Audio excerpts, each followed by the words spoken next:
ಇವತ್ತು ಬೀದಿಯಲ್ಲಿ 10ರಲ್ಲಿ 8 ಆಟೋಗಳು ಬಜಾಜ್ ಕಂಪನಿಯದ್ದೇ. ಇಡೀ ಪ್ರಪಂಚಕ್ಕೆ ಅತಿ ಹೆಚ್ಚು ಬೈಕ್ ಎಕ್ಸ್ಪೋರ್ಟ್ ಮಾಡೋದು ಕೂಡ ಇದೇ ಕಂಪನಿ. ಆದರೆ ಇದೇ ಬಜಾಜ್ ಒಂದು ಕಾಲದಲ್ಲಿ ಸಾಲದ ಸುಳಿಯಲ್ಲಿ ಸಿಕ್ಕಿ ಕಂಪ್ಲೀಟ್ ಆಗಿ ಕ್ಲೋಸ್ ಆಗೋ ಹಂತಕ್ಕೆ ಬಂದಿತ್ತು ಅಂದ್ರೆ ನೀವು ನಂಬ್ತೀರಾ? ಇವರು ಜಮ್ನಾಲಾಲ್ ಬಜಾಜ್. ಇವರು 1926ರಲ್ಲಿ ಬಚ್ರಾಜ್ ಟ್ರೇಡಿಂಗ್ ಅನ್ನೋ ಹೆಸರಿನ ಒಂದು ಕಂಪನಿಯನ್ನ ಶುರು ಮಾಡಿದ್ರು. ಮುಂದೆ 1942ರಲ್ಲಿ ಇದೇ ಬಚ್ರಾಜ್ ಕಂಪನಿಯನ್ನ ಅವರ ದೊಡ್ಡ ಮಗ ಕಮಲ್ ನಯನ್ ಬಜಾಜ್ ಅವರು ಹೆಡ್ ಮಾಡೋಕೆ ಶುರು ಮಾಡಿದ್ರು. ಆಗ 1947ರಲ್ಲಿ 2 ಇಂಟ್ರೆಸ್ಟಿಂಗ್ ವಿಷಯಗಳು ನಡೆಯಿತು. ಮೊದಲನೇದು ಅಫ್ಕೋರ್ಸ್ ನಮ್ಮ ಭಾರತ ಬ್ರಿಟಿಷರಿಂದ ಆಜಾದ್ ಅಂದ್ರೆ ಸ್ವತಂತ್ರ ಆಯಿತು.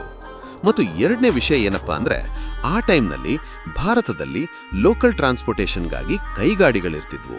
ಹಾಗಾಗಿ ಈ ಟ್ರಾನ್ಸ್ಪೋರ್ಟೇಷನ್ ಅನ್ನ ಹೇಗೆ ಬೆಟರ್ ಮಾಡಬಹುದು ಅನ್ನೋದ್ರ ಬಗ್ಗೆ ಇಂಡಿಯನ್ ಗವರ್ಮೆಂಟ್ ತುಂಬಾ ಯೋಚಿಸ್ತಾ ಇತ್ತು.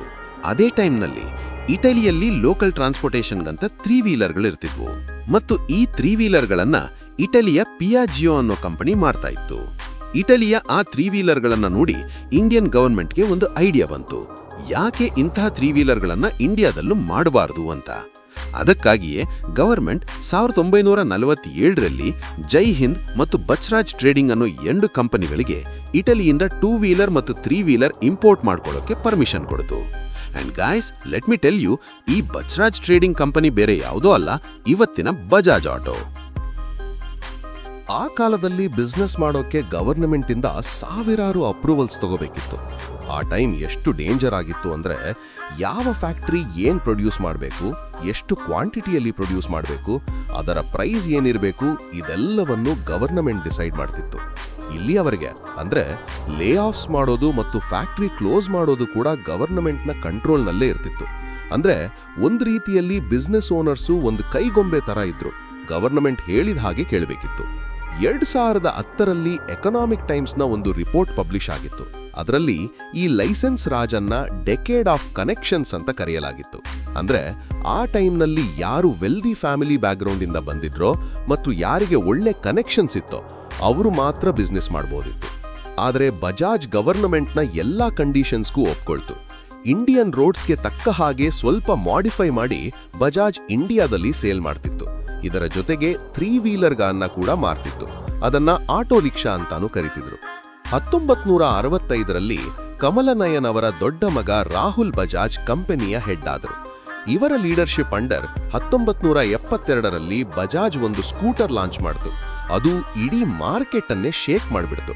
1970ರ ಟೈಮ್ನಲ್ಲಿ 4 ವೀಲರ್ನಲ್ಲಿ ಅಂಬಾಸಿಡರ್ ಕಾರಿಗೆ ಎಷ್ಟು ಕ್ರೇಜ್ ಇತ್ತೋ 2 ವೀಲರ್ ಸೆಗ್ಮೆಂಟ್ನಲ್ಲಿ ಈ ಸ್ಕೂಟರ್ಗೆ ಅಷ್ಟೇ ಕ್ರೇಜ್ ಇತ್ತು. ಈ ಸ್ಕೂಟರ್ನ ಕ್ರೇಜ್ ಎಷ್ಟಿತ್ತಪ್ಪ ಅಂದ್ರೆ ಜನ ಇದನ್ನ ಖರೀದಿಸೋಕೆ 10 ವರ್ಷ ವೇಟಿಂಗ್ ಲಿಸ್ಟ್ನಲ್ಲಿ ಇರ್ತಿದ್ರು. ಯಾಕಂದ್ರೆ ನಾನು ಮೊದಲೇ ಹೇಳಿದ ಹಾಗೆ ಲೈಸೆನ್ಸ್ ರಾಜ್ ಇದ್ದಿದ್ರಿಂದ ಬಜಾಜ್ಗೆ ವರ್ಷಕ್ಕೆ ಕೇವಲ 20,000 ಸ್ಕೂಟರ್ಸ್ ಮಾಡೋಕೆ ಮಾತ್ರ ಲೈಸೆನ್ಸ್ ಸಿಕ್ಕಿತ್ತು. ಜನ ಈ ಸ್ಕೂಟರ್ಗೆ ಎಷ್ಟು ಹುಚ್ಚರಾಗಿದ್ರು ಅಂದ್ರೆ ವರದಕ್ಷಿಣೆಯಲ್ಲೇ ಇದೇ ಸ್ಕೂಟರ್ ಕೇಳ್ತಿದ್ರು.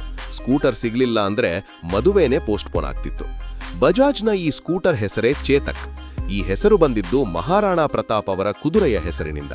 70s ಮತ್ತು 80s ವರೆಗೂ ಇಂಡಿಯನ್ ಮಾರ್ಕೆಟ್ನಲ್ಲಿ ಚೇತಕ್ ಸ್ಕೂಟರ್ಸ್ದು ಮಾನೋಪೊಲಿ ಇತ್ತು. ಕಾಂಪಿಟಿಟರ್ಸ್ ಅಂತ ಇದ್ರೆ ಅದು ಲ್ಯಾಂಬ್ರೆಟಾ ಮತ್ತು ವಿಜಯ್ ಸೂಪರ್ ಮಾತ್ರ. ಆದರೆ ಇವರ ಮಾರ್ಕೆಟ್ ಶೇರ್ ತುಂಬಾ ಕಡಿಮೆ ಇತ್ತು. ಆದರೆ 90ಸ್ನಲ್ಲಿ ಮಾರ್ಕೆಟ್ಗೆ ಒಂದು ಹೊಸ ಸ್ಕೂಟರ್ ಬಂತು. ಅದು ಚೇತಕ್ನ ಮಾರ್ಕೆಟ್ ಅನ್ನ ಕಂಪ್ಲೀಟ್ ಡೌನ್ ಮಾಡಿತು.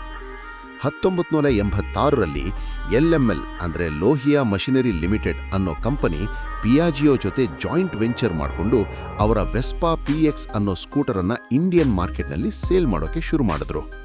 ತಕ್ಷಣವೇ ಜನ ಚೇತಕ್ ಬಿಟ್ಟು ಈ ಸ್ಕೂಟರ್ ಕಡೆ ಹೋದ್ರು. ಆದ್ರೆ ಯಾಕೆ ನೋಡಿ, ವೆಸ್ಪಾ PX ಮತ್ತು ಬಜಾಜ್ ಚೇತಕ್ ಮಧ್ಯೆ ಒಂದು ಮೇಜರ್ ಡಿಫರೆನ್ಸ್ ಇತ್ತು.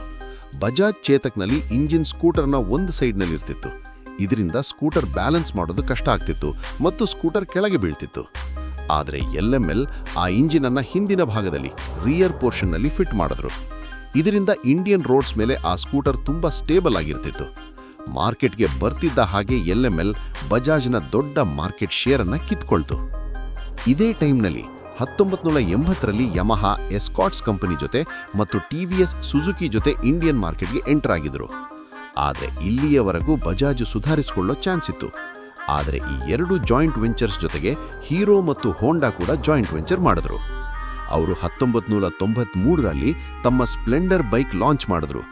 ಇದು ಬಜಾಜ್ಗೆ ಡೆಡ್ಲಿ ಪೆಟ್ಟು ಕೊಡ್ತು. ಸ್ಪ್ಲೆಂಡರ್ ಬೈಕ್ 4 ಸ್ಟ್ರೋಕ್ ಇಂಜಿನಿಂದ ಓಡ್ತಿತ್ತು. 4 ಸ್ಟ್ರೋಕ್ ಇಂಜಿನ್ ಇರೋ ಬೈಕ್ಸ್ 2 ಸ್ಟ್ರೋಕ್ ಬೈಕ್ಸ್ಗಿಂತ ಡಬಲ್ ಮೈಲೇಜ್ ಕೊಡ್ತಿತ್ತು ಮತ್ತು ತುಂಬ ಪವರ್ಫುಲ್ ಕೂಡ ಆಗಿತ್ತು. ಹಾಗಾಗಿ ಹೋಂಡಾ, ಸುಜುಕಿ ಮತ್ತು ಯಮಹಾ ಮಾರ್ಕೆಟ್ನಲ್ಲಿ ಡಾಮಿನೇಟ್ ಮಾಡ್ತಿದ್ದ ಹಾಗೆ ಬಜಾಜ್ನ ಸೇಲ್ಸ್ ಕಂಪ್ಲೀಟ್ ಆಗಿ ಪಾತಾಳಕ್ಕೆ ಕುಸಿಯೋಕೆ ಶುರುವಾಯಿತು. ಕಂಪನಿಯ ಪರಿಸ್ಥಿತಿ ಹದಗೆಡ್ತಿದ್ದಾಗ 1990ಯಲ್ಲಿ ರಾಹುಲ್ ಬಜಾಜ್ ಅವರ ಮಗ ರಾಜೀವ್ ಬಜಾಜ್ ಕಂಪನಿಗೆ ಎಂಟ್ರಿ ಕೊಡ್ತಾರೆ. ಇವರು ಬರ್ತಿದ್ದ ಹಾಗೆ ಮಾಡಿದ ಮೊದಲ ಕೆಲಸ ಅಂದ್ರೆ ತಂದೆ ಮಾಡಿಕೊಂಡು ಬಂದಿದ್ದ ಹಳೆ ಹಾದಿಯನ್ನ ಬಿಟ್ಟು ಕಂಪ್ಲೀಟ್ ಹೊಸ ದಾರಿ ಹಿಡಿದಿದ್ದು. ರಾಜೀವ್ ಬಜಾಜ್ ಅವರಿಗೆ ಒಂದು ವಿಷಯ ಕ್ಲಿಯರ್ ಆಗಿತ್ತು, ಸ್ಕೂಟರ್ ಕಾಲ ಮುಗಿತು, ಇನ್ನು ಬೈಕ್ ಯುಗ ಶುರು ಅಂತ. ಆದ್ರೆ ಇಲ್ಲೊಂದು ದೊಡ್ಡ ಟ್ವಿಸ್ಟ್ ಇತ್ತು. ರಾಹುಲ್ ಬಜಾಜ್ ಅವರಿಗೆ ತಮ್ಮ ಚೇತಕ್ ಮೇಲೆ ಅಪಾರ ನಂಬಿಕೆ ಇತ್ತು. ಅಪ್ಪ ಮಗನ ಮಧ್ಯೆ ಒಂದು ದೊಡ್ಡ ಮಟ್ಟದ ವೈಚಾರಿಕ ಯುದ್ಧವೇ ನಡೆಯಿತು. ಅಪ್ಪ ಹೇಳಿದ್ರು ಸ್ಕೂಟರ್ ನಮ್ಮ ಶಕ್ತಿ ಅಂತ, ಮಗ ಹೇಳಿದ್ರು ಬೈಕ್ ನಮ್ಮ ಭವಿಷ್ಯ ಅಂತ. ಕೊನೆಗೆ ರಾಜೀವ್ ಬಜಾಜ್ ಗೆದ್ರು. ಅವರು R&Dಗಾಗಿ ಒಂದು ಸಪರೇಟ್ ಟೀಮ್ ಬಿಲ್ಡ್ ಮಾಡಿದ್ರು ಮತ್ತು ಮೋಟಾರ್ ಸೈಕಲ್ ಪ್ರೊಡಕ್ಷನ್ಗಾಗಿ ಹೊಸ ಡಿಪಾರ್ಟ್ಮೆಂಟ್ ಕ್ರಿಯೇಟ್ ಮಾಡಿದ್ರು. ಮೊದಲಿಗೆ 1999ನಲ್ಲಿ ಟೋಕಿಯೋ R&D ಜೊತೆ ಸೇರಿ ವಿಂಡ್ 145 ಮತ್ತು ಕ್ಯಾಲಿಬರ್ ಬೈಕ್ ಲಾಂಚ್ ಮಾಡಿದ್ರು. ಹುಡಿ ಬಾಬಾ ಅಂತ ದೊಡ್ಡ ಮಟ್ಟದ ಅಡ್ವರ್ಟೈಸ್ಮೆಂಟ್ ಕೂಡ ಮಾಡಿದ್ರು. ಬೈಕ್ ಚೆನ್ನಾಗಿಯೇ ಓಡ್ತು, ಆದರೆ ಬಜಾಜ್ ಯಾವ ಲೆವೆಲ್ ರಿಸಲ್ಟ್ ಎಕ್ಸ್ಪೆಕ್ಟ್ ಮಾಡ್ತಿತ್ತೋ ಅದು ಸಿಗ್ಲಿಲ್ಲ. ಯಾಕಂದ್ರೆ ಹೀರೋ ಹಾಂಡಾ ಆಗಲೇ ಮಾರ್ಕೆಟ್ ಅನ್ನ ಆಕ್ರಮಿಸಿಕೊಂಡಿತ್ತು. ಆಗ ರಾಜೀವ್ ಬಜಾಜ್ಗೆ ಒಂದು ಸತ್ಯ ಅರ್ಥ ಆಯಿತು. ನಾವು ಕಾಂಪಿಟೀಟರ್ಸ್ ಹಿಂದೆ ಓಡಿದ್ರೆ ಏನೂ ಪ್ರಯೋಜನ ಇಲ್ಲ, ನಾವು ಏನಾದರೂ ಡಿಫ್ರೆಂಟ್ ಆಗಿ ಮಾಡಬೇಕು. 90ರ ದಶಕದ ಮಾರ್ಕೆಟ್ ಹೇಗಿತ್ತು ಅಂದ್ರೆ, ಒಂದು ಕಡೆ 80 ಸಿಸಿಯಿಂದ 125 ಸಿಸಿ ವರೆಗಿನ ಮೈಲೇಜ್ ಬೈಕ್ಗಳು, ಇನ್ನೊಂದು ಕಡೆ 350 CC royal Enfield. Sports bike ಬೇಕು ಅನ್ನೋ ಯೂತ್ಸ್ಗೆ ಇಂಡಿಯಾದಲ್ಲಿ ಆಪ್ಷನ್ಸ್ ಇರಲಿಲ್ಲ. 1999ನಲ್ಲಿ ಹೀರೋ ಹೋಂಡಾ ತಮ್ಮ CBZ ಅನ್ನೋ ಬೈಕ್ ಲಾಂಚ್ ಮಾಡಿತ್ತು, ಆದರೆ ಅದು ತುಂಬಾ ಎಕ್ಸ್ಪೆನ್ಸಿವ್ ಇತ್ತು. ಇದನ್ನೇ ಬಜಾಜ್ ಸರಿಯಾಗಿ ಕ್ಯಾಚ್ ಮಾಡಿತು. ಯೂತ್ಸ್ಗೆ ಸ್ಪೋರ್ಟ್ಸ್ ಬೈಕ್ ಬೇಕು, ಆದರೆ ಅಫೋರ್ಡಬಲ್ ಪ್ರೈಸ್ನಲ್ಲಿ ಇರಬೇಕು. ನವೆಂಬರ್ 24, 2001 ಇಂಡಿಯನ್ ಆಟೋಮೊಬೈಲ್ ಇಂಡಸ್ಟ್ರಿಯಲ್ಲೇ ಒಂದು ಮೈಲಿಗಲ್ಲು. ಬಜಾಜ್ ಪಲ್ಸಾರ್ 150 ಮತ್ತು 180 ಅನ್ನೋ 2 ಮಾನ್ಸ್ಟರ್ಸ್ ಲಾಂಚ್ ಮಾಡಿತು. ಮೈಲೇಜ್ ಬಗ್ಗೆ ತಲೆ ಕೆಡಿಸಿಕೊಳ್ಳದೆ ಪವರ್ ಬಗ್ಗೆ ಮಾತಾಡಿದ ಮೊದಲ ಬೈಕ್ ಇದು. 2003ಯಲ್ಲಿ ಬಜಾಜ್ ತನ್ನ ಇಂಜಿನ್ಗೆ DTSI ಅಂದ್ರೆ digital twin spark ignition technology ಸೇರಿಸಿತು. ಇದರಿಂದ ಬೈಕ್ ಪವರ್ ಮತ್ತು ಪರ್ಫಾರ್ಮೆನ್ಸ್ ಇನ್ನೂ ಜಾಸ್ತಿ ಆಯಿತು. ವೀಕ್ಷಕರೇ ಗಮನಿಸಿ, ನೀವಂದ್ಕೊಂಡ ಹಾಗೆ 220 ಸಿಸಿ ಮಾಡೆಲ್ ಬಂದಿದ್ದು ಆಗಲ್ಲ. 2001ರಿಂದ 2006 ವರೆಗೆ 150 ಮತ್ತು 180 ಸಿಸಿ ಮಾಡೆಲ್ಗಳು ಮಾರ್ಕೆಟ್ ಅನ್ನ ಆಳಿದವು. ಇನ್ನು 2007ನಲ್ಲಿ ಬಂತು ನೋಡಿ ಅಸಲಿ ಕಿಂಗ್, ಪಲ್ಸಾರ್ 220 DTSI FI. ಇದು ಆ ಕಾಲಕ್ಕೆ ಇಂಡಿಯಾದ ಫಾಸ್ಟೆಸ್ಟ್ ಬೈಕ್ ಅನ್ನೋ ರೆಕಾರ್ಡ್ ಕ್ರಿಯೇಟ್ ಮಾಡ್ತು. ಕಾಲೇಜ್ ಹುಡುಗರ ಕೈಯಲ್ಲಿ ಪಲ್ಸಾರ್ ಇದ್ರೆ ಅದೊಂದು ಸ್ಟೇಟಸ್ ಸಿಂಬಲ್ ಆಗ್ಬಿಡ್ತು.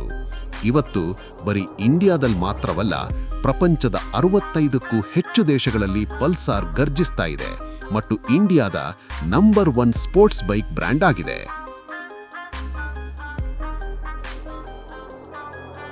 ಬರೀ ಇಂಡಿಯಾ ಗೆದ್ರೆ ಸಾಲದು, ಪ್ರಪಂಚವನ್ನೇ ಗೆಲ್ಲಬೇಕು ಅನ್ನೋದು ರಾಜೀವ್ ಬಜಾಜ್ ಅವರ ದೊಡ್ಡ ವಿಷನ್ ಆಗಿತ್ತು. ಇಲ್ಲಿಂದಲೇ ಬಜಾಜ್ನ ಅಸಲಿ ಗ್ಲೋಬಲ್ ಆಟ ಶುರುವಾಗಿದ್ದು. ಬಜಾಜ್ ಮೊದಲು ಕಣ್ಣಿಟ್ಟಿದ್ದು ಆಫ್ರಿಕಾದ ಮಾರ್ಕೆಟ್ ಮೇಲೆ. ಆ ಟೈಮ್ನಲ್ಲಿ ಆಫ್ರಿಕಾದಲ್ಲಿ ಅಗ್ಗದ ಬೆಲೆಯ ಚೈನೀಸ್ ಬೈಕ್ಗಳದ್ದೇ ಹವಾ ಇತ್ತು, ಆದರೆ ಅವುಗಳ ಕ್ವಾಲಿಟಿ ತುಂಬಾ ಕೆಟ್ಟದಾಗಿತ್ತು. ಬಜಾಜ್ ಅಲ್ಲಿಗೆ ತನ್ನ ಬಜಾಜ್ ಬಾಕ್ಸರ್ ಅನ್ನೋ ರಫ್ ಅಂಡ್ ಟಫ್ ಬೈಕ್ ಅನ್ನ ಲಾಂಚ್ ಮಾಡಿತು.